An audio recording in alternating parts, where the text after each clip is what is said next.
Welcome to the chalkboard, my fellow football nerds, for episode number 127 of Chalk Talk. I'm your host, Shane Haff, and you can follow me on Twitter and YouTube at Shane Haff NFL. I'm joined today by the best co-host in the game. You've heard him on the Tough Cover radio show. It is Mark Henry Jr. Give him a follow on Twitter at Mark Henry Jr. _ Mark, how are you doing today? T-minus, probably 2 hours and 10 or 15 minutes until my brain enters a state of psychosis for Phillies playoff baseball. But, how could I ever not want to talk about an absolutely gut-wrenching, rip your heart out of your chest Eagles loss? I mean, I'm excited. I'm pumped. You would be proud, Mark. I didn't do this in support of the Phillies, but I was wearing my old baseball coaching jacket earlier. So a couple of years ago when I coached middle school baseball, we were awesome. And then COVID shut down our season. So you know how it is. But Shane's a seamhead. We all knew it all along. No, I was a basketball coach and they're like, we just need somebody to coach these middle school kids. And I was like, I didn't become atrocious as a baseball player until high school. So I could probably manage middle school baseball and it worked out okay. Yeah. I got a comment here from Miss Chris. Went to my first Eagles game yesterday. And as a result, I've been mildly homicidal all day. I'm going to my first Eagles game next week, and I'm terrified about how it's going to turn out now. But let's dive into it here.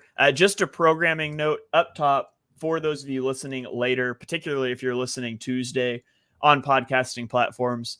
Due to the World Series games, we've adjusted our recording schedule. We're recording this Monday afternoon. So we will not be talking about Monday Night Football because the game hasn't happened yet. Maybe we'll give a prediction at the end. But let's jump in with the Eagles' loss to the New York Jets. Any given Sunday, Mark, any given Sunday, you're on the road playing a backup quarterback. You score 2 touchdowns on your first 3 drives. And then over the rest of the game, you turn the ball over 4 times. You don't score again. Philadelphia Eagles running backs were held to 2.3 yards per carry. Had 28.5% success rate on running back carries. I'm already so sick of people on Twitter complaining about how much the Eagles pass the ball. Like, you were facing a defense missing their top 3 cornerbacks. They're good against the run. The run wasn't working. Like, stop scapegoating Brian Johnson. Your skill players just didn't show up except for A.J. Brown. And that's the story here. The story is not that Brian Johnson needs to be fired. The story is that for 4 quarters, Devonta Smith stunk. For 4 quarters, the right side of your offensive line couldn't hold up at all. And for the final quarter, Jalen Hurts stunk. And there's unlucky turnovers mixed in there, but that's how you go lose a road game. And that's what the Eagles did. Yeah, it's sickening. It was a disgusting loss. It felt like you were filling. I don't know who tweeted this, so sorry, but someone tweeted it feels like you're filling up the bingo card on how to lose a football game. Was really what was happening there. The turnovers, the missed kicks, everything that you could possibly imagine. But what I will say is any attention that's being paid to the defense today is moronic. That defense played fantastic. The Eagles outgained the Jets by over 100 yards. The Jets went 2 for 11 on 3rd down. I think it was 0 for on 4th down. There's no planet on which you should lose that game when your defense plays like that, especially when you have the amount of talent that you have on offense. Now, I do understand that the Jets have done a great job against Patrick Mahomes. They've done a great job against Josh Allen. They've done a great job against every quarterback they've played against besides Dak Prescott for some reason. But it's still inexcusable to not score more than 14 points. And even if you want to say 17, if they would have made the kick, it's inexcusable to not score more points in that game. But everyone is searching for how did it happen? How did we lose? What happened? What needs to be fixed? Who needs to be fired? To be honest, it's an incredibly simple answer. You turned the ball over 4 times and you didn't force any turnovers. A stat from Shil Kapadia, over the last decade, there have been 2 teams who have won a game while being -4 in the turnover differential. That says it all right there. You put yourself in a terrible position, and we can litigate each one of those turnovers. And I think that it is something.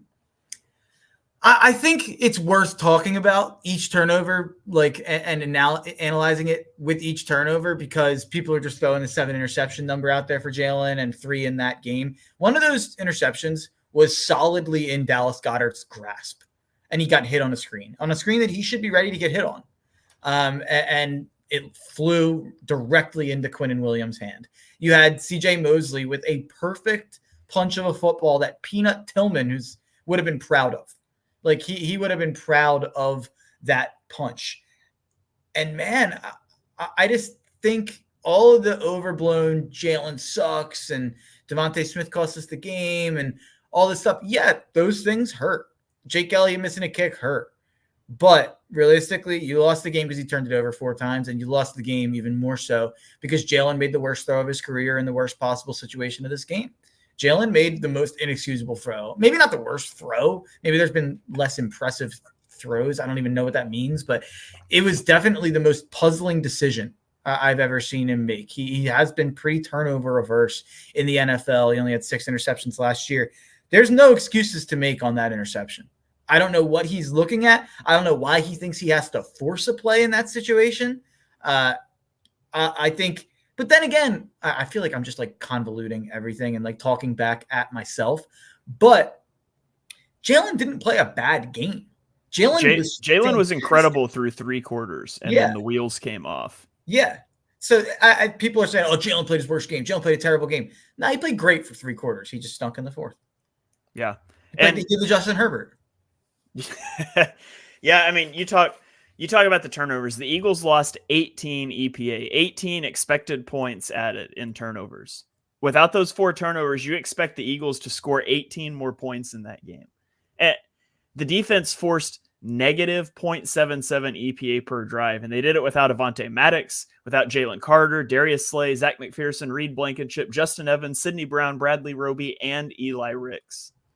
The defense, that malign defense that was just putting warm bodies out there, had 5 sacks, 10 quarterback hits, 5 passes deflected. We should be on this podcast talking about how great a job the defense did. And you can't, because the Eagles lost. And the defense deserved to be paid off with a win, and they just weren't. Mr. Crockpot in the chat here says, I thought the 49ers-Browns game was the worst game I'd seen in years until the Eagles game started. Everything went wrong, even our MVP, Jake Elliott, missing. And that's just kind of the day that it was. And Jalen Hurts had 11 passes in this game from outside the pocket, which is the most in a single game for him since October of 2021. His passer rating outside the pocket this year is 49 with a 30% success rate and 2 yards per attempt. Like, the pocket wasn't comfy anymore, and the wheels just came off. And the shame of it is, in the first 3 quarters, I thought he handled it great. Like, he made some incredible plays on his legs. He made 2 of the best plays I've ever seen him make in this game. The one play on the first drive where his arm is being held behind him and he just carries the guy with him until he can make the throw on the sideline. I think it was AJ. That is maybe the best throw I've ever seen Jalen Hurts make. And then he turns around and on his final throw, or one of his final throws of the game, throws the worst throw I've ever seen him make. So really a Jekyll and Hyde game from Jalen here. Not a game. And I said this the whole game, like, this was not a game that concerns me long-term. The only thing that concerns me about this game is the outcome and what it counts on our record. Like, that's all that concerns me, because you have a brutal schedule coming up. You play the 4 top Super Bowl favorites besides the Eagles in the next 8 weeks. You play 6 of the top 7 besides us. This is probably the hardest stretch that any NFL team has to go on over an 8-week stretch. And you can't lose games to the Jets when you have the Bills and the Chiefs and the 49ers and, I'm forgetting the Dolphins. There's so many good teams. You have 2 games against the Cowboys. You have the Seahawks in Seattle. It is just an absolute gauntlet. Dibe said the biggest thing that concerns him about this game is the Lane injury. There's been pretty good news on that today. It seems like it was just a mild sprain. It seems like he might play this week. Yeah, low ankle sprain. He's going to try to play this week, which long-term is much more important than one game against the Dolphins, but I trust the Eagles to make that decision. So I want to talk real quick about the 3rd down interception. People were upset by the decision to throw the ball there. I get it.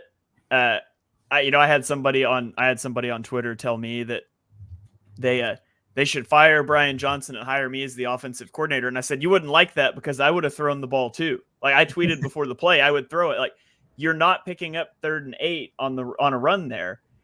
And so to me, your options are run the ball, punt it away with 1:10 left, and don't let the Jets kick a field goal. That's option 1. Option 2 is throw the ball and try to pick up a first down. And here's what should happen if you throw the ball. You either complete it, whether it's for a first down or short of the sticks, or you eat it and take a sack, and the clock keeps running and you punt in the same situation, but you're giving yourself a chance to pick up the first down. What cannot happen? I mean, if you throw an incompletion, okay, it cost you 30 seconds, but you tried to win the game. I'm fine with that. What cannot happen, and what you can't coach in fear of, is your MVP candidate, franchise quarterback, MVP candidate last year. He's certainly not in the running this year. Franchise quarterback with a top 5 receiver and a top 5 tight end throwing an interception. That's inexcusable on the quarterback's part. I have no problem whatsoever calling a pass there. It shouldn't play out that way. And Jalen predetermined that before the snap. He stared Dallas Goedert down the entire time. And if the guy who intercepted it didn't, there's another guy there that would have. There were 2 guys that would have caught that ball before Goddard did. And that just can't happen. No, it's just an inexcusable decision. And the 4th down thing, we can have a little talk here. I would have ran it. I think with how Zach Wilson looked, it felt like the Jets had to do so much to move the ball at different points of this game. And I just don't know if I would have trusted the Jets to get how many yards they would have needed in that situation in 1:15. I would have just ran it. And also, we know if in situations like that, you can gain a first down by running. If you call the right quarterback run there, am I frozen here? Oh, Shane crashed here. Okay. Shane is joining us in a second. Shane had to, he's rebooting his laptop here. But yeah, the Eagles, it's an incredibly disappointing loss. It's not a loss that we should be yelling and screaming that the season is over about. I think that is too far of an extreme. There were too many weird things that happened in this game to look at it and say, oh, this is a game that you can look at and take long-term takeaways from. Are there concerns? Absolutely. I hope Lane, like Dodds mentioned in the comments, Lane went down with an ankle injury in this game. We talked about it. It seems like he's going to play. I hope that doesn't lead to long-term issues. They should absolutely go ahead and play Lane if he's healthy, and they should sit him if he's not. They shouldn't let him make that decision because I think he would play 10 out of 10 times.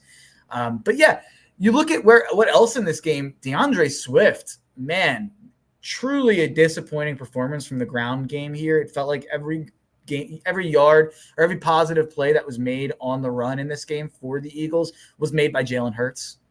So I think that there has clearly been an effort over the last 2 weeks for Jalen Hurts to run far more often, to run at a 2022 clip, because the first 5 weeks or 4 weeks, I should say, it really felt like they were bottling Jalen Hurts up. I mean, we talked about multiple plays on this show where he went down yards in advance of them.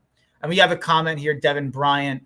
Devin Bryant said, sup. And then he said, Jets fan here. Just wanted to say happy my boys kept it competitive, and I'm a big fan of the channel even before this week. As long as you guys are blessed with health, you'll be great. Thanks, Devin. Yeah, and the Jets, if we want to talk about this from a Jets angle, they won this game with a banged-up O-line. They won this game with no Sauce Gardner, no other corners in there.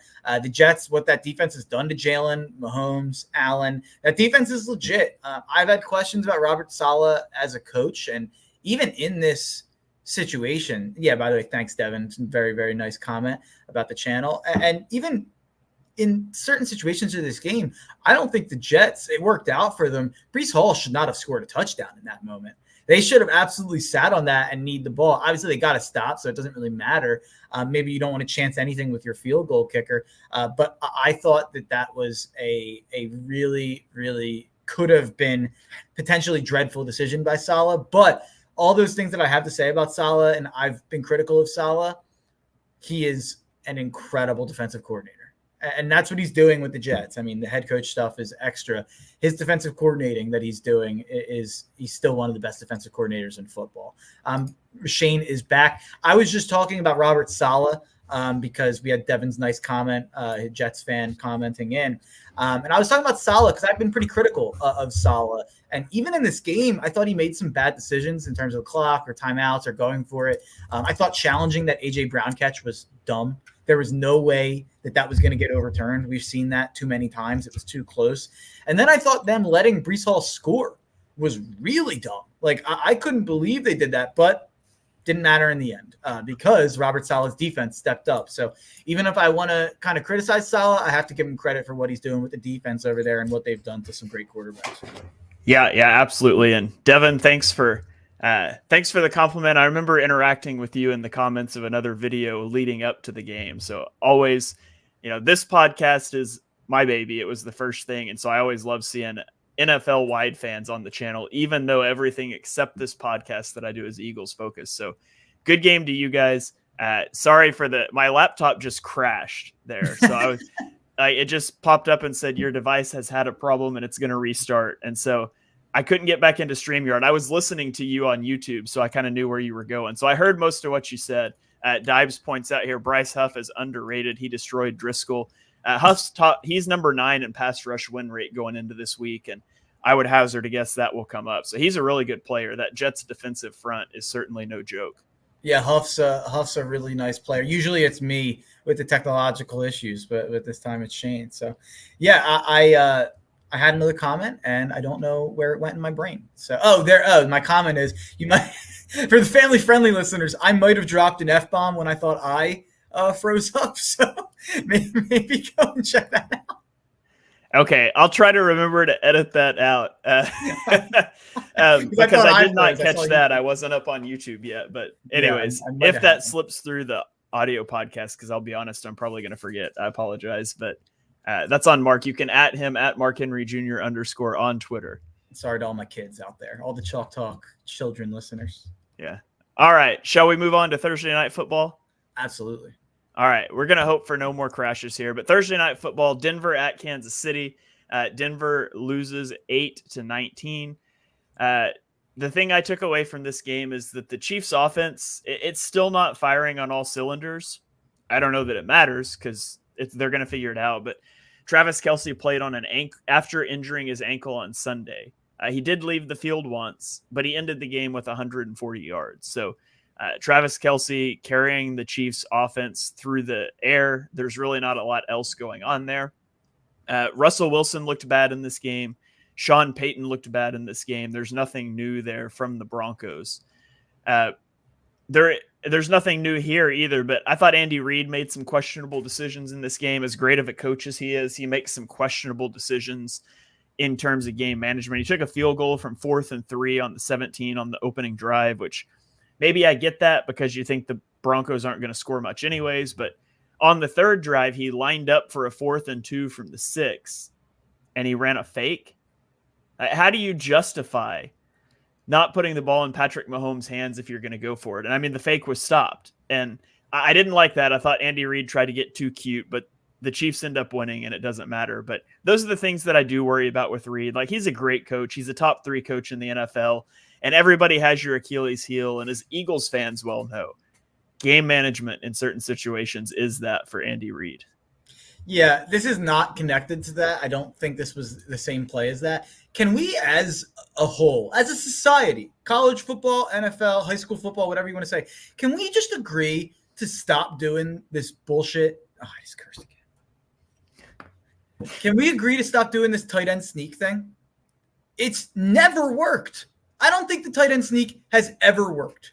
Like, it feels like they're running up to the line, or they're gonna hike it, and then they get stopped. It feels like every time that's what happened. Just run a QB sneak. It's not rocket science.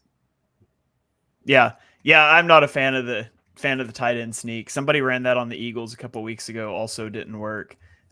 Just not a good thing. Which I get it. Patrick Mahomes got injured on a QB sneak. I get that's why they don't do them, but just find a different play. Yeah, put the ball in Patrick Mahomes' hands then, if that's what you're gonna do. But yeah, the Chiefs, they're gonna be fine. They're 5-1. They might only score 19 points in this game. I've seen a lot of concerns about the receivers. I think one or two of these guys will develop throughout the year. And I think Travis Kelce's Travis Kelce. Pacheco's been really impressive. Their defense is the best of the Patrick Mahomes era. The Chiefs will be in the Super Bowl, most likely. Yeah. All right, let's go across the pond to London, where the Baltimore do what? I've got a lot to say. Where the Baltimore Ravens beat the Tennessee Titans 24-16. I had money on the Ravens -5.5 in this game, and I went to Sunday school. I never catch the London games, but I checked the score between like Sunday school and church, and the Ravens were at 15 at halftime, thanks to 4 Justin Tucker first half field goals. And I thought that bet is on lock. Well, it turns out it wasn't. It came down to the wire. I did win it, but the Titans closed the gap to 5. Lamar was frustrated. The Ravens were able to hang on. Ryan Tannehill left this game with an ankle injury, and Malik Willis came in relief. Tennessee was 1 of 9 on third downs, just couldn't move the chains. For me, though, the big thing here is Baltimore still has a lot of work to do offensively. I think Lamar's playing really good. There's still a lot of kinks to iron out in this offense, which is understandable. New receivers, your top 2 receivers are new. You got a new offensive coordinator. They've got some time to figure this out, but they need to put the ball in the end zone. There were 9 field goals made in this game versus only 2 touchdowns scored. So big Justin Tucker game. We're going to see Justin Tucker jerseys in London next time the Ravens go there. That's for sure. Yeah. And Justin Tucker is great and all. I get it. But can we stop doing what John Harbaugh is doing? It's 2023. The decision-making he displayed in this game completely changed my opinion on him as a head coach. I don't think I'll ever recover on my opinion on him as a head coach. In this game, John Harbaugh elected to kick field goals on 4th and 1, 4th and goal from the 2, 4th and goal from the 4 after losing 3 yards on third down, 4th and 4 from the 10, and 4th and 1 again. What are we doing? It's 2023. You have analytics, like models exist to tell you when to go for it.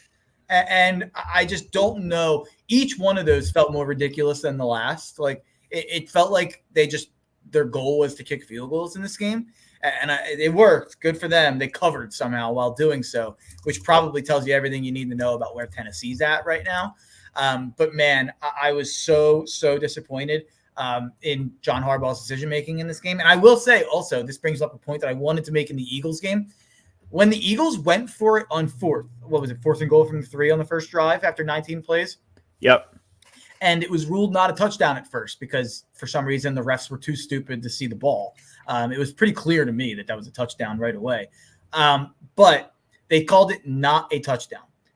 And how many people rushed to Twitter to tweet, should have taken the 3, should have taken the 3, wish we would have taken the 3. Why is Sirianni being so ridiculous? If you're within the 5 and it's a 0-0 game, you should go for it every single time. Right? In the first quarter, for sure. I mean, if you're like in the 4th quarter, I'd say take points. Sure. But yeah. I just think that there's no scenario where taking the 3 would have been the correct decision there. And I'm so happy that all those morons had to eat their words and tweet like, oh, touchdown Jalen, yay, when they overturned it. Like, I'm just so sick of people playing results on Eagles Twitter. That's kind of where I'm at. Like, I don't know how to really even put that into words, but it just feels like, oh, if they took the 3, I wish they would have went for 2 or gone for it on 4th. And if they go for it on 4th and don't get it, they should have taken the 3. Like, how about you make your decision about what they should do before the play? It would be a lot nicer if you could just, see the future. See 10 seconds into the future before you make your call. That'd be really nice. Yeah. Unfortunately, we don't have a crystal ball. Yeah. All right, let's go Washington at Atlanta. Washington wins this game 24-16. Welcome to my gambling graveyard, Atlanta Falcons. Remember last week when Desmond Ridder had a good game? Yeah. Well, that was short-lived, wasn't it? Threw 3 interceptions, all in the second half.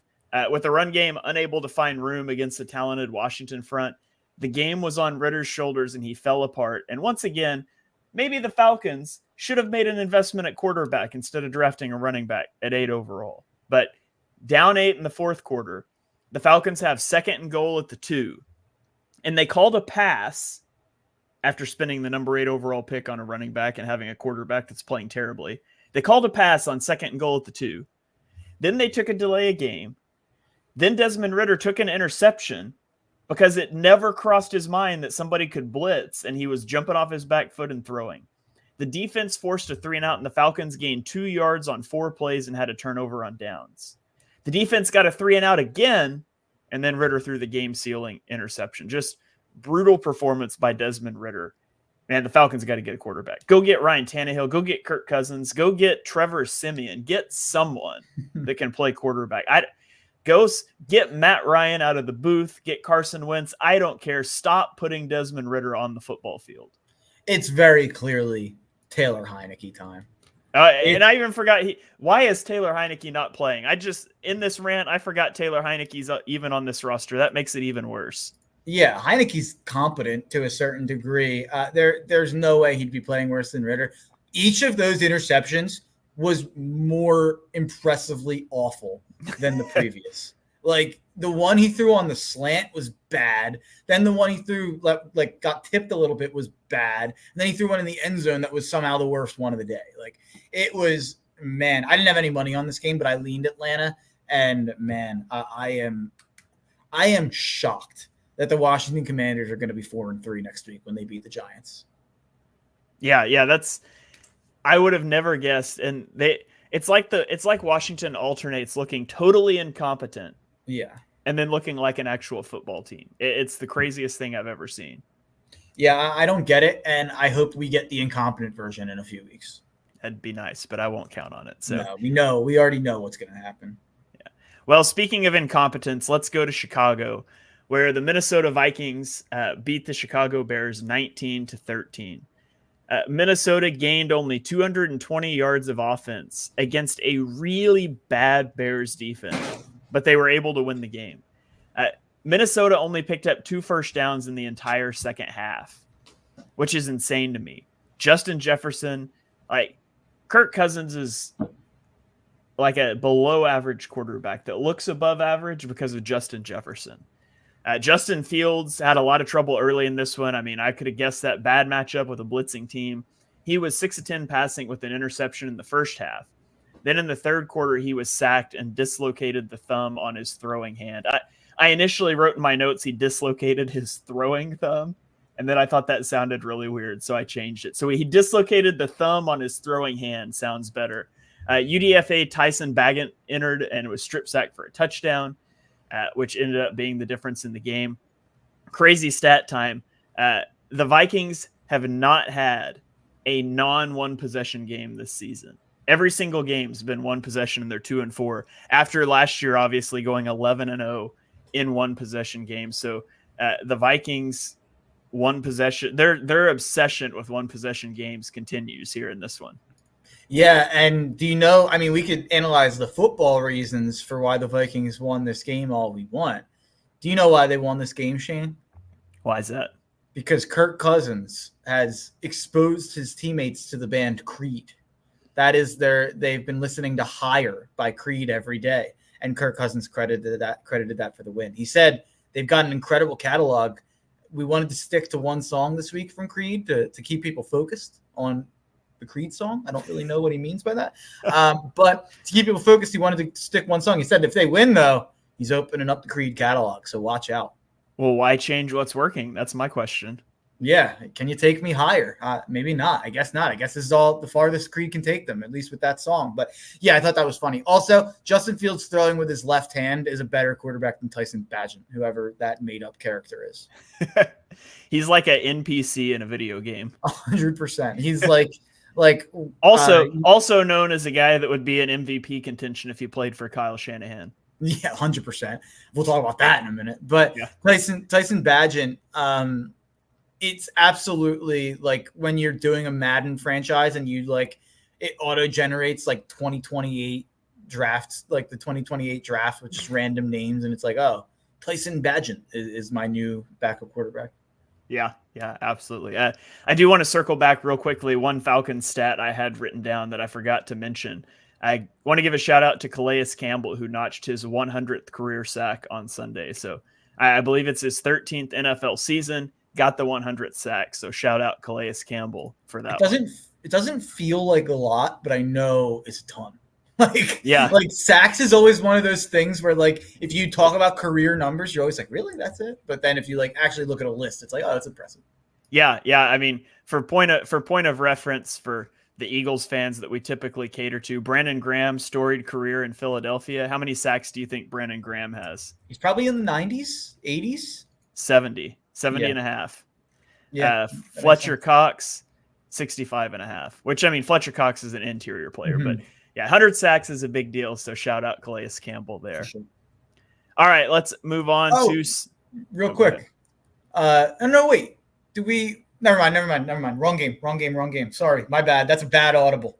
Yeah, we're having one of those Eagles types weeks with execution here. Like the game plan, the notes are good, but the skill podcasters out here are just messing it up with technical difficulties and going off script. It's just not working out very good. Yeah, I'm getting in front of the media and I'm just saying, like, the execution's got to be better. It's the preparation's there, the work is there. Now we just got to see the results. And today is we got punched in the mouth.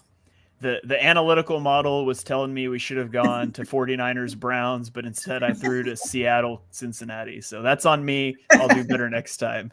So, but for real, let's throw to Seattle Cincinnati. Cincinnati wins this game 17-13, despite the fact that Seattle outgained Cincinnati by 167 yards. They had 9 more first downs. They outpossessed them by over 8 minutes, but they finished 1 of 5 in the red zone. They scored a touchdown on the first drive. They had 3 points on the other 4 trips combined. It's going to be really hard to win games like that. Cincinnati gained 69 yards and 73 yards for touchdowns on their first 2 drives. After their first 2 drives, Cincinnati only put up 72 more yards and 3 more points. But the Cincinnati defense stepped up, and they got 2 fourth down stops in the red zone in the final 2 minutes to put this game away. Ironically, talking about going for it in the red zone, if the Seahawks had kicked field goals both of those times, they might have won the game. So maybe the anti-analytics. Of course, you can't do that because Cincinnati would have played it differently when they had the ball. But it is funny that we've talked about that. And then here we have a team down 4 getting stopped in the red zone twice. But Cincinnati escapes with this one. Offense still doesn't look great, but the defense got the job done today. There were 9 points scored in this game in the last 43 minutes of game time. That is insane with these 2 offenses, with how many talented guys you have. This is probably, wow, that's what I was about to say. I was going to say it was the worst Geno Smith game of this era, like this Geno run. That can't be true, though, because he had 323 yards. Like, I watched that game. It did not feel like that. Yeah. It did not feel like Geno. And obviously, I had it on the side with the Eagles game, and I was also focusing on the Lions game a little bit more than this one.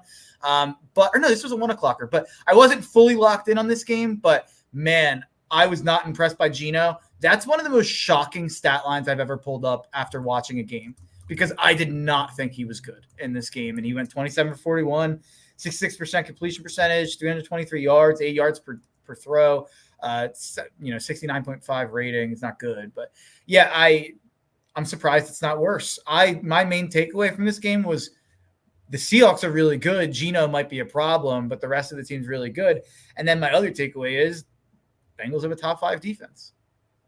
Yeah. Geno's starting to write back now. Is that what you're saying? I guess so. I have to look at like Geno's year. I feel like I haven't been super plugged in on the Seahawks this year. They're so hard to evaluate. Losing both tackles week 1, they got Charles Cross back for this game. It's been so hard to get a finger on the pulse of their offense, just because of those offensive line injuries. So I still believe the Seahawks can be a good team. I don't believe they can win their division anymore. No. But I think they're going to be in the playoffs, and I think they can give teams difficulty in the playoffs. They just got to get healthy and play together, and I think that'll help a lot down the stretch. I mean, you just look at their schedule. In week 1, they played LA and lost 30-13, lost their 2 tackles, and we thought like, there goes the season. They come back and they beat a Detroit team that now we know is a top 5 team in football, or a top 7 team in football, however you want to slice it. They beat them 37-31 for their only loss of the season. Then they come back and they barely beat the Panthers. Like, they won the game by 10, but if you watch that game, it was closer than that. Then they come out and they blow out the Giants on the road. The Giants aren't good, but you're winning a road game by a blowout at night is still something. And then you come out and lose a close game to Cincy. I guess this game is the one that makes the most sense. Like, this is probably what we would have, like, since he was a 3-point favorite, they won by 4. This is the one that makes the most sense. But I will say, and maybe this is just a Joe Burrow. Joe Burrow's still not right, and we claimed he was fully together. He threw for 185 yards in this game with 5 yards per throw, and Mixon had 12 carries for 38 yards. Like, I think they had 212 total yards in this game. Like, the Seahawks outgained them massively. This was a really, really bad performance from Cincinnati's offense, and one that makes me think, hey, maybe Seattle's defense is better than I'm giving it credit for. Yeah. Well, let's talk about a team with an even better defense than Cincinnati, and that is the Cleveland Browns, who knocked off the other undefeated team in the 49ers 17-19. I talk about any given Sunday. We mentioned it with the Eagles, but the 49ers also lose to a backup quarterback in this one. Now, just like the Eagles, there's some extenuating circumstances with injuries. I mean, it's football. The 49ers lost Christian McCaffrey and Deebo Samuel early in this game.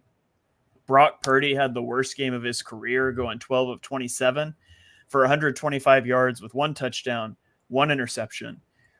They finally got a drive going and get in field goal range at the end of the game, and then Jake Moody missed a 41-yarder that would have won the game. So San Francisco had a 35.4% offensive success rate, which is their worst success rate since 2017, week 2, when Brian Hoyer was the quarterback. Their 215 yards of offense is the lowest number in the Kyle Shanahan era. And we talked about the Eagles and their turnovers. The Cleveland Browns lost 14 EPA on turnovers, and they won with P.J. Walker under center. And the Browns running game got going a little bit. Jerome Ford and Kareem Hunt combined for 131 yards and a touchdown on 29 carries.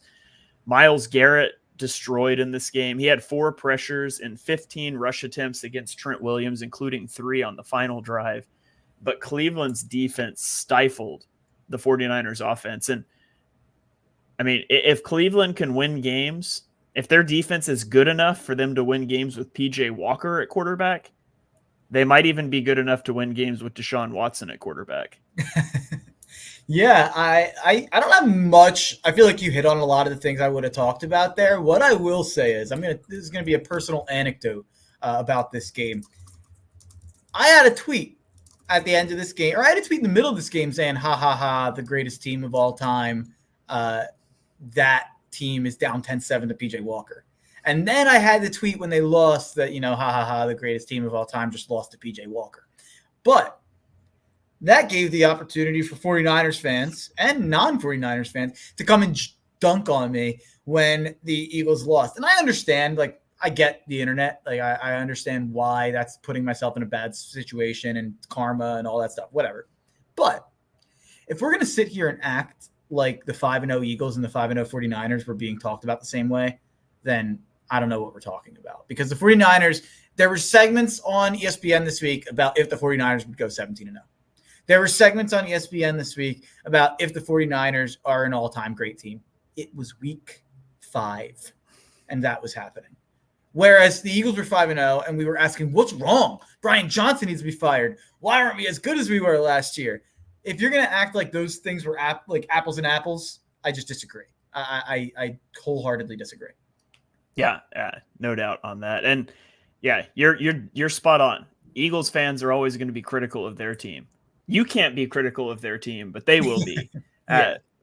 49ers, definitely not the same case. So let's throw over to Houston now, where the Houston Texans pulled off an upset of the New Orleans Saints 20-13.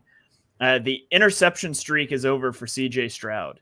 He tossed an interception in the first quarter. Stroud was under pressure a lot in this game, but he avoided letting the mistakes compound, which is not something that you can say for the Saints on the other side of the ball. I thought CJ Stroud remained really poised against a great defense. And it's not eye-popping stats, but it's a win. And it's a rookie, and he's in a bad situation with a bad offensive line and bad skill position players. And he's proving that he probably, I still won't say he should have been the first quarterback off the board, because I still believe that should have been Anthony Richardson, but he should have been the second quarterback off the board, and he was. But the Panthers really missed out on this one. He didn't let mistakes compound. The same can't be said for the Saints, who did. They had 7 penalties. They missed a 29-yard field goal. They missed a 52-yard field goal. The New Orleans Saints were inside the 30-yard line 5 times in this game, and they only got 6 points on those trips. They even fumbled the interception that C.J. Stroud threw. Like, ironically, Stroud's interception, he breaks his interception streak. His interception resulted in a positive EPA for the Texans, and that's just a wild statistic that I can't get over. For the Texans' defensive front, Will Anderson, Jerry Hughes, Jonathan Greener, they all had 7 pressures. The team had 26 pressures, which is tied for the 3rd most by any team this season. And this is not a team that we would have called talented. D'Amico Ryans is doing a great job with this with this team. He's elevating the defensive side of the ball. The offense is clicking, and I know D'Amico Ryans isn't running the offense, but he made good hires there. I'm really impressed with the Houston Texans. I really thought they could have potentially traded away a top 5 pick in the draft when they made their move. And I really don't think that's the case anymore. I think that, what is it right now? The Texans, if the draft were today, they would have, they traded the pick. So that makes it really hard to find on Tankathon. 12th. They would have traded away the 12th overall pick. And I thought this would have been a top 3 pick. So I'm really impressed by the Texans. Mark, I pointed out, fun stat as you stepped away there for a second. So CJ Stroud, RIP, the no interception streak, right? But the funny thing is, he throws the interception, first interception of his career, and then the linebacker fumbles it and the Texans recover, and it results in a positive EPA play for the Texans. So, CJ Stroud doing what nobody else has figured out. That's how to generate positive EPA while throwing interceptions. You got to tip your hat to that. So this is something I do all the time. Am I not plugged in? No, you're good. I heard you. Sorry about that. This is something that I do all the time. I don't know if I said this on this show last week or on my radio show. Did we talk about how CJ Stroud needed to throw an interception and stop being so conservative? Yeah, we did. What an outcome for that take. Like, it's perfect. It couldn't have been a better take. Like, he stopped being so conservative and he threw his pick. He got the ball back and went down and scored. Like, it's truly, that was like, I couldn't stop thinking about that in that game. CJ Stroud is a top blank quarterback right now. That's my question for you. Okay, so I can't just throw out an answer. Just if you, on top of your head, what's the number that pops in your head? 6. Wow. That's high. I mean, you look at the offensive line he's playing behind. Yeah. He's making Nico Collins look like a superstar. I mean, and this is just the first thing that pops into my head. So Eagles fans, don't come after me. Put CJ Stroud in the Eagles offense behind the Eagles offense, not the Eagles offensive line right now with Lane Johnson and Cam Jurgens hurt, and with his weapons, put him in the Miami offense, put him in the San Francisco offense. Like, how good would he be? I mean, I think he's up there. So I could not be more impressed with CJ Stroud through the first 6 weeks in what's a really bad situation offensively. I was going to throw 10, but man, 6, you stole my thunder there. I was going to be like, he's a top 10 quarterback. And I thought you were going to be like, you're crazy. And he said top 6. Yeah, my bad. Top 15. My other note on this game, and the reason that I was away for about 40 seconds is because I just had Texas barbecue delivered to me, and I couldn't miss that opportunity. Yes. Not as good as Oklahoma barbecue, by the way. Well, I'll have to find out sometime. Yeah, just drive on up I-35 and come visit on your way back, and we'll hook you up. So love it. All right, let's go to Jacksonville, where Gardner Minshew had an opportunity for a revenge game against his former team. Sometimes revenge games don't go according to plan. He threw 3 interceptions. He had a 4th negated by an offsides. He fumbled. Indianapolis was held to 44 rushing yards by a suddenly resurgent Jags defense. Is the Jags defense figuring it out? Maybe. The Jags offense had to settle for 3 field goals, though. They still struggle to finish drives, but I do think the offense is slowly getting better for the Jags. And courtesy of Gardner Minshew, His former team now leads the NFL in takeaways with 15 through 6 weeks. So ball hawking defense there in Jacksonville. The Jacksonville Jaguars are everything we thought they were going to be. Like, it took a little bit, and I feel like the narrative is that it's been disappointing. They're 4-2. They got the whole season in front of them. Like, it's an easy schedule. I mean, you just take a look at the upcoming games. Saints at home, Steelers on the road, Niners on the road. Niners at home is tough. Then you got the division, basically. Like, you have Tennessee at home. You have Houston on the road, which is not an easy game, but you got some Tampa, some Carolina in there, another Tennessee game. Like, they have a lot of winnable games on this schedule. I have no doubt that they're going to be one of the last 8 teams remaining. Like, I think that they're absolutely one of the 4 or 5 best teams in the AFC. And I just want to laugh at everyone who tried to write off Trevor Lawrence in week 3 after 1 bad game and 2 mediocre games. Trevor Lawrence is an incredible quarterback. And everyone, it feels like, I don't know if this has happened on your timeline. You're not quite, I don't know, maybe I'm speaking for you. I wouldn't say you're quite as much of a Trevor defender as I am with Trevor Lawrence. I think you're a little bit more critical of him at times, but you're still pretty high on him.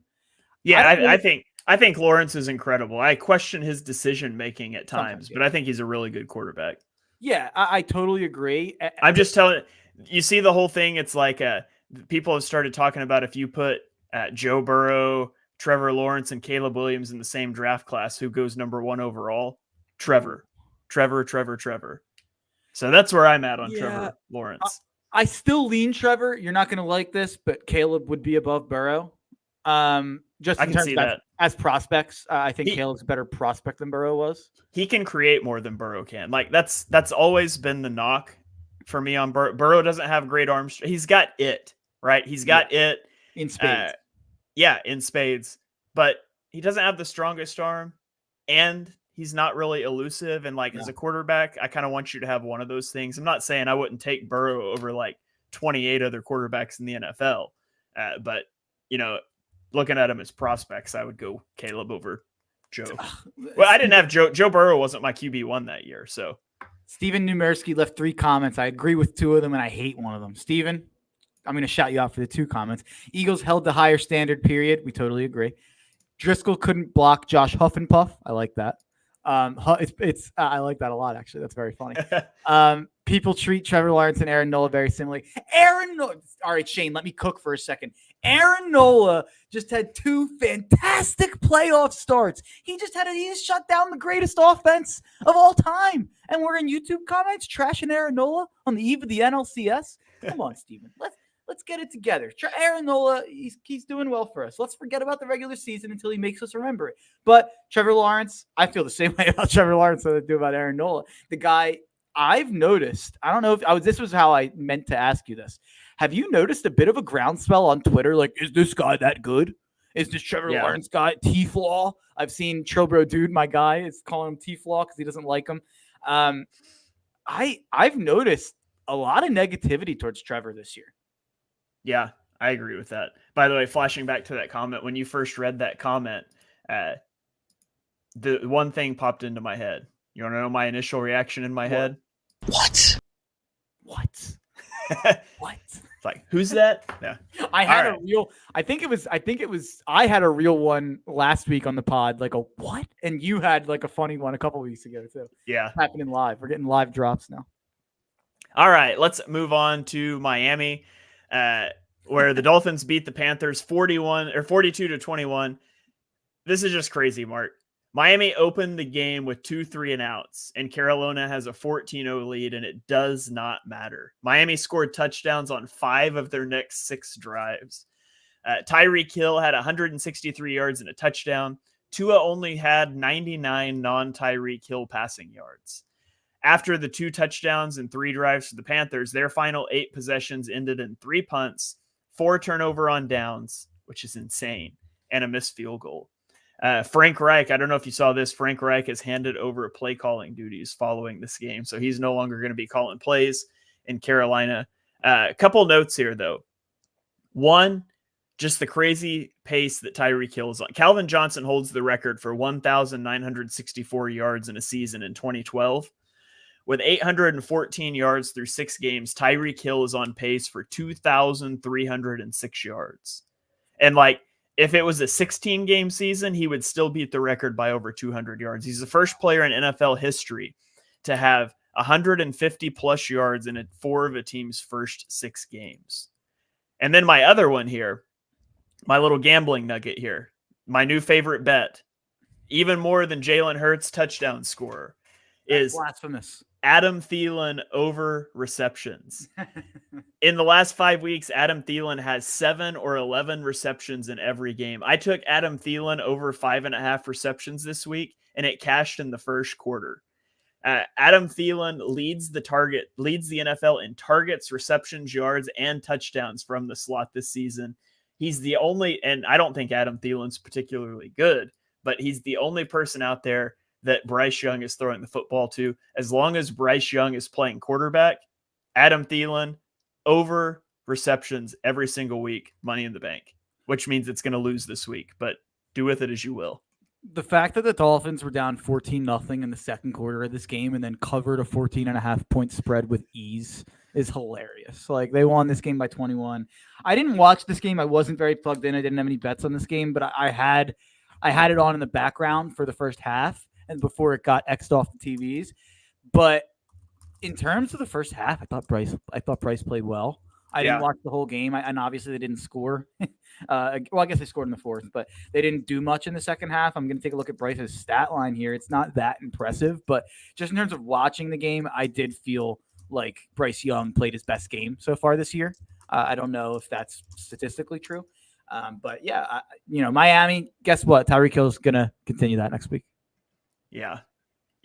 Let's not talk about that. Instead, let's talk about another revenge game that went wrong. Potential revenge game in this Sunday afternoon in Las Vegas as Bill Belichick could get, Josh McDaniels, the son leaves and it doesn't go well. And the prodigal son returns and you take him back in out of the goodness of your heart. And then he leaves again. Like, Bill Belichick goes to Las Vegas with revenge on his mind. Probably not. I think they're fine. But, and they lose 21-17.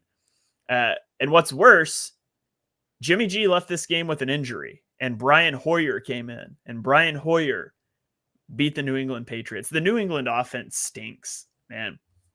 Down 9 in the fourth quarter.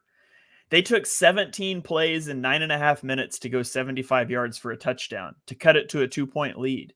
Like, you can't do that. That's like we're trying to salt a game away, not get back into it. They ultimately did get another chance, and then they took a safety. So just bad stuff from New England's offense. If you do want a true revenge game in this one, maybe this is the Jacoby Myers revenge game. Yeah. He scored more touchdowns on Sunday against his former team, one, than he did in his 38 games with New England. Although I guess, to be fair, you could also say he scored more touchdowns for the Raiders when he played in New England than he scored in New England. So if you ascribe to our sleeper cell theory on Jacoby Myers, maybe this wasn't a revenge game. He was a double agent all along. The revenge game was when he was on the Patriots and when he cost them in the game. But yeah, no, I mean, Bill Simmons is, I don't know if you listen to Bill Simmons at all. He's a big time basketball, football writer. His guest, he does not need any advertisements from me, and I'm not even like a huge fan of his anymore. But his Guess the Lines podcast he does every Sunday night is my favorite podcast every week. Where him and Cousin Sal guess the lines of every football game. He's been on this since the offseason, since they let Jacoby Myers go. He thinks that was the final nail in Bill Belichick, the GM, in his coffin, because the fact that Bill Belichick has absolutely failed to develop skill position players over the last X amount of years. The one he developed was Jacoby Myers, who's a pretty good player. And I've always actually been pretty high on Jacoby Myers. But he's a pretty good player, and you decided to give more money than he got to Juju Smith-Schuster, who's a dead man walking. Like, that's an egregious decision as a GM by Belichick. And to be honest, they're the most unwatchable team in football. Yeah, and that's saying something, because there's some pretty unwatchable teams out here. I'm just trying to think, like, Denver's a lot more watchable than them. Ooh. I don't know about that. They gave up 70 in a game. That's at least more watchable. That's at least more fun, like, than anything the Patriots have been involved in this year. And they had a couple games in like the 20s and 30s. Like, it's between the Giants and the Patriots. I guess the Panthers. The Panthers are pretty. Speaking of the Giants, that game was pretty watchable, but we're not there yet. No, that game was watchable. So it's not the Giants. It's the Patriots are worse than the Giants. So it's the Patriots or the Panthers, I think, as the two worst teams in football. And I think the Patriots might be less watchable than the Panthers, because at least with the Panthers, you have Bryce Young and you're like almost scouting him, like watching him evaluate him. The Panthers are very watchable now because you're watching for Adam Thielen to get catches and cash the best bet in football. So exactly. Well, second, but yeah, exactly.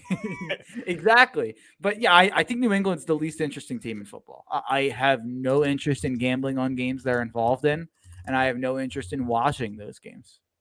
Yeah. All right. Well, let's keep it rolling here. We've devoted too much time to a team that's utterly unwatchable. So let's go to Tampa Bay, where the Detroit Lions are suddenly tied for first place in the NFC after their victory over the Buccaneers and the subsequent losses of the Eagles and the 49ers lost before this game, but they won 20-6 with Jahmyr Gibbs missing his second game. David Montgomery injured his ribs in the second quarter and he did not return. Detroit only had 40 rushing yards in the game, but Jared Goff had a strong game and the Lions did enough to win. Tampa Bay crossed midfield 3 times, but they only scored 6 points. And I thought it was a rough game for Baker Mayfield, who had several misfires in this one. Detroit, they've been really good this season. They've been good defensively. They're holding opponents under 20 points, and you're seeing good things from Detroit's defense. And I still have some concerns long-term about Jared Goff. Like, I still feel they're a tier below like the 49ers and the Eagles in terms of contender, because I don't trust Jared Goff. Amon-Ra St. Brown is really your only wide receiver weapon. I've got concerns there, but there's no denying the way that they've played. And if they continue at that pace, I'm going to feel better about them as we get further into the season. So the Lions extended their streak of 20-plus point games here to 15. Second place is the Chargers with 7. So good work by the Lions. They're playing their way into relevancy, and they're one of those teams that have a reputation they have earned of, I'm not going to believe in you until you show me. They're showing us through 6 weeks. Absolutely. I think they're a top. I mean, if we're doing power rankings, I'd put the 49ers, Eagles, and Chiefs above them. Who else is definitively better than the Lions right now? Bills, maybe. With their injuries, I don't know. That's true. We've talked about their injuries and Dolphins. Yeah, I'd put the Dolphins above them. I think the Lions are 5th. Yeah. If I was doing power rankings, which I think I might start doing soon, I think it would be good for gambling. But you mentioned the only weapon that the Lions have in this game or on this team is Amon-Ra St. Brown. Do you know what the most encouraging development, if you're a Lions fan or holding a Lions future, was from this game? What's that? Jameson Williams takes the top off the defense for a long touchdown. I keep forgetting about Jameson Williams. So does he, or so do the Lions. Yeah, so does Jared Goff. Yeah, but if he's a real option, and it's been, I mean, we talked about it ad nauseum with his suspension. Like, it's been a nightmare of a start of a career for Jameson Williams. But man, if he can turn into 80% of the player we thought he could turn into, and 80% of the player the Lions thought he could turn into when they drafted him, then man, that offense goes up a notch. It really does. And this game was also, Jahmyr Gibbs has been hurt for multiple weeks now. I still think he is a dynamic player who they haven't figured out how to use yet, but they could figure out how to use him. Laporta, not a big game this game, but in general has been very good. I think the Lions are for real. I think the Lions are for real, but I do agree with you that they're a step back from the Niners and the Eagles. And you could make an argument that the NFC is so much tougher since it has those 2 top flight teams at the top than it would be if they were in the AFC. Because I look at teams like the Jags and Ravens, they're not as good as the Lions right now. But if you put a gun to my head and said, hey, who's more likely to make the Super Bowl? I'd probably say the Jags or the Ravens and the Lions. But that might just be me thinking about the same old Lions, as Dan Campbell and Pat McAfee would say. I don't know. But I want to give them their flowers. If I was doing power rankings, I'd put them top 5.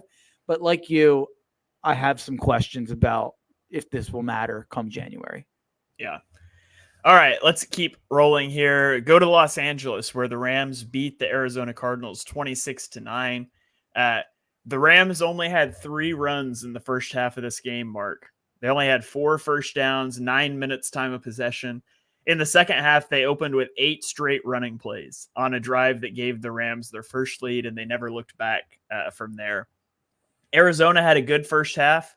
They just can't put the ball in the end zone. They kicked 3 field goals, had a 9-6 halftime lead, and then they wilted in the second half. So same old from the Cardinals, who are still exceeding expectations this year. Big news for the Rams, though, is Cooper Kupp looking good again. He's got his second straight 100-yard performance after coming off of IR. So the needle still points up in LA. I don't know how far the Rams can go. I still think there's just serious talent deficiencies, but they're a much better team than I thought they would be. And they're a fun team. They're a fun team to watch on Sundays. Yeah, I can't really wrap my head around why the Rams are good. I can't figure it out on a week-to-week basis. I bet against them every week, it seems, and that's been a mixed bag. They were impressive in this game, I guess, but I think most of it was probably me just giving too much credit to. I bet the Cardinals +7 here. It was one of my favorite bets of the week, and I don't think a lot of that had to do with the Rams. I think I was just coming in too high on the Cardinals. They had been pretty bad over the last couple of weeks. I think I was still looking at the first 1, 2, 3 weeks of the year where they were being really competitive, beat Dallas, obviously. But yeah, it seems like Arizona sort of crashed. Not that they were 3-0 or something, but they're sort of crashing back down to earth on what we thought they'd be, which was an abomination. Yeah. All right. Well, speaking of abominations, you see that's a good segue. Let's go to Sunday Night Football, where we watched the Buffalo Bills at home after a loss in London last week. It looked like they might lose again. They went scoreless in the first half, including a missed field goal, 2 turnovers. Josh Allen was 8 of 18 passing with a 36.1 passer rating. They end up taking the lead. And so with 14 seconds left, up 14-9, the ball is on the 1-yard line. Oh, excuse me. Sorry. I'm getting ahead of myself. We'll get to the end of the game first. End of the half. 14 seconds left in the half. The ball on the 1-yard line. The Giants called a run play with no timeouts, and Saquon was stuffed at the line to end the half. Later in the game, ball on the 1-yard line. Tyrod throws an incomplete pass to end the game. This was after a penalty on what would have been the final play of the game that gave the Giants a second chance. So really 3 opportunities from the 1-yard. Well, okay, 2 opportunities from the 1 at the end of each half. There's a free play in there from the 7. The Giants could not get it done, but the Bills were this close to losing to the Giants. On the Giants side, Bobby Okereke and Micah McFadden teamed up for some big plays. Okereke had a fumble that he forced that was recovered by McFadden. He later tipped a pass that McFadden intercepted. So McFadden needs to buy him a steak dinner or watch or whatever it is you do these days, because making him look good out there. This is an insane stat. The Giants are the only team in the Super Bowl era to have more rushing yards, more passing yards, fewer interceptions, fewer fumbles, and fewer missed field goals, and still lose a football game. Previously, teams that met that criteria were 134-0. So congratulations to the Giants finding new ways to lose each and every week. But I will say they got screwed at the end of the game. That was pass interference by every letter of the law. I don't feel bad for them because they're the Giants, but yeah, every letter of the law, that's pass interference. We have a comment here from Patrick Bernard. What happened to the Eagles was this Jets defense. The Eagles offense took too lightly. We covered this at painstaking detail at the top of the show. So when this pod ends, you should absolutely go back and rewind and listen to the beginning. But to the TLDR, too long didn't read version, is the Eagles had 4 turnovers and the Jets had 0. Yeah. That's really what it is. But yeah, we talk about it in much greater detail at the top of the show. So go and check that out. Patrick Bernard's someone who I've seen multiple times before, though. He's a good follower. Yeah. Welcome to the show, Patrick. Glad you're here. Different recording time for us today. World Series conflicts. So or not World Series, but Championship Series conflict. So we bumped this one Get up. ahead of So, yourself, Shane. yeah. All right. And that brings us to Monday Night Football, which obviously we're not going to cover because we are recording this in advance of Monday Night Football. Cowboys -1.5. But yeah, Mark, give me your prediction. Dallas at Los Angeles Chargers, potential revenge game here. Kellen Moore revenge game. You say you're on the Cowboys. What was the spread? -1.5. It's my best bet of the week. It's a 9-unit play for me. Anyone who knows my unit counts, it's a really, really big bet for me. I think Dallas is basically going to play a home game tonight. I know that it's in LA. There's going to be 80,000 Cowboys fans there. So the home field factor plays not into this game for me. But the Mike McCarthy with the Cowboys is 9-1 against the spread after a loss. So it seems like the Cowboys are a team that they're never as bad as the last time you saw them when they lost. They bounced back really well. Feels like such an obvious bounce back spot here. I know that they looked horrible last week. I predicted it. The Niners were one of my best bets. But turning around, Kyle Shanahan, or I messed that up. Brandon Staley's not Kyle Shanahan, and the Chargers are not the 49ers. So I think that this is going to be a 30-20 game. That would be my score prediction. I think Dallas takes care of business. I do also have Jake Ferguson anytime touchdown for 1 unit at +2. I think it's +230. He actually is second only to Devontae Adams. Even after week 6, after the rest of the teams played, he is second to Devontae Adams in red zone targets at 10. It's only led to 1 touchdown. I think there's some positive regression to that stat if he continues to get targeted that way in the red zone. So I think Jake Ferguson anytime touchdown is something I'm going to be monitoring over the coming weeks. You know what I just thought of? Positive regression. Like, we literally have a word for that. Progression. Yeah, I know. But we never use it in sports. It's always positive regression. And I just thought of that, and it might start to annoy me now, but progression just doesn't carry the same idea. But I think it's more so just about the fact that the main use of that word is regressing to the mean. Yeah. So whether you're overperforming the mean or underperforming the mean, you can regress to it. I think that I forget what podcast I listened to, but they had like a funny debate about this one year, literally that topic.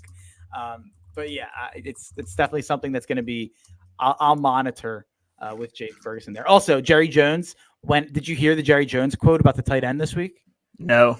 They asked him, do you think CeeDee Lamb needs to get the ball more? Or you pay him all this money, yada, yada, yada, whatever they said about CeeDee Lamb. And he said, I like to see the ball go to the tight end.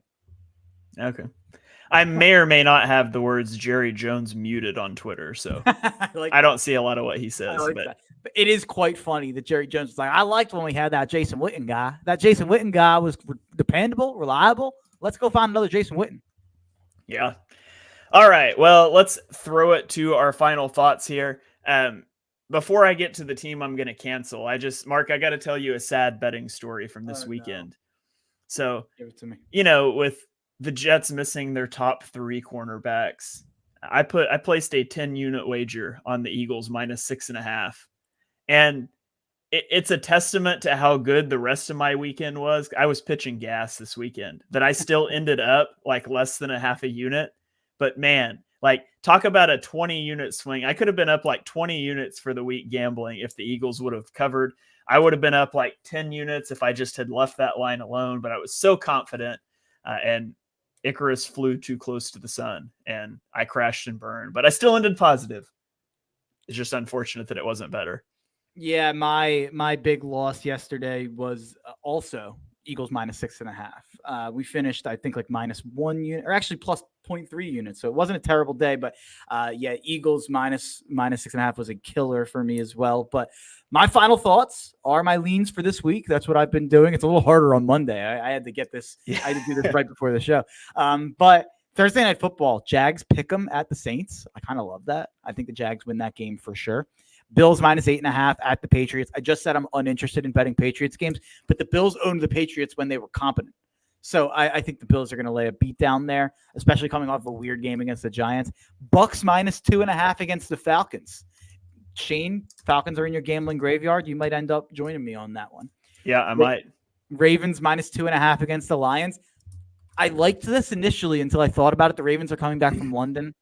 A little worried about that one. I wouldn't touch that one. Personally. Yeah, I think I'm deleting that one right now. Live on the pod. You guys just heard me talk myself out of the Ravens. At 405, I like the Steelers +3.5 at the Rams. I bet against the Rams every week. I bet on the Steelers every week. Match made in heaven there. Packers -1.5 at the Broncos. I don't love that one, but I think that line's too low. Feels like that should be at least at a field goal.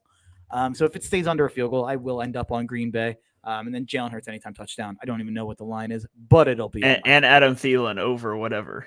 I'll add it. I'm adding it to my card. I need more bets on Sunday. I hate this week's card. And what my favorite bet might be the Jags, which is on Thursday night. I hate Green Bay -1.5 at Denver because I said Green Bay was in my gambling graveyard, but I'm with you. That seems way too low. I'm in the same boat. What game was it? The Raiders game that they lost? I bet on them in the Raiders game, and oh my God, that was so dreadful. I can't believe I'm going to do it again, but I'm absolutely going to do it again. Yeah. But here's the thing. If I promise you, and maybe I'll take one for the team for Atlanta fans. If I bet Tampa Bay -2.5, they're going to bench Desmond Ridder in the first quarter and Taylor Heineke's going to throw 4 touchdowns. I promise you. It feels like a bounce back spot for Tampa. That was a rough game for them this week. Yeah. All right. Well, for my final thought, I'll cancel a team as I normally do. So far, we have canceled the Chargers, who won the next week, the Bears, who won the next week, the Falcons, who Desmond Ridder had the best game of his career and they won. And then I canceled the Giants, who almost but did not beat the Bills. So thank you, Giants, for breaking the streak of me canceling teams who win. Sorry, Mark, but I'm canceling the New England Patriots. So you might want to rethink your Bills -8 line because the Patriots are probably going to go win now. But canceling the Patriots, we established on the show they're the most unwatchable team in football. Why are they still on my card for a Sunday? Patriots are canceled. It's fair. If I'm canceling someone, it's John Harbaugh. I'm canceling John Harbaugh. He won the game. I don't care. Figure it out. That's what Stop I should. Kicking field goals. I should have canceled John Harbaugh and saved the Patriots for next week because it'll be fine to cancel them any week. I'm pretty sure. So, all right. Yeah. Well, thank you guys for joining us for episode 127 of Chalk Talk at a little bit of an abnormal time. Those of you that missed it, I did not do a good job of getting an announcement out earlier, but I hope you're finding this on podcasting platforms. This is always live on my YouTube at Shane Half NFL. If you want to see our ugly mugs and see our facial expressions and things, you can come do that. You can also stream it wherever you get your podcast. So if you enjoy what you heard on the show, smash that subscribe button, turn on notifications. If you're watching on YouTube and you wouldn't mind giving us reviews on Apple Podcasts, Spotify, wherever you get podcasts, that helps us get it out there to more people. You can follow us on Twitter. I'm at Shane Half NFL. He is at Mark Henry Jr. And we will catch you guys next time.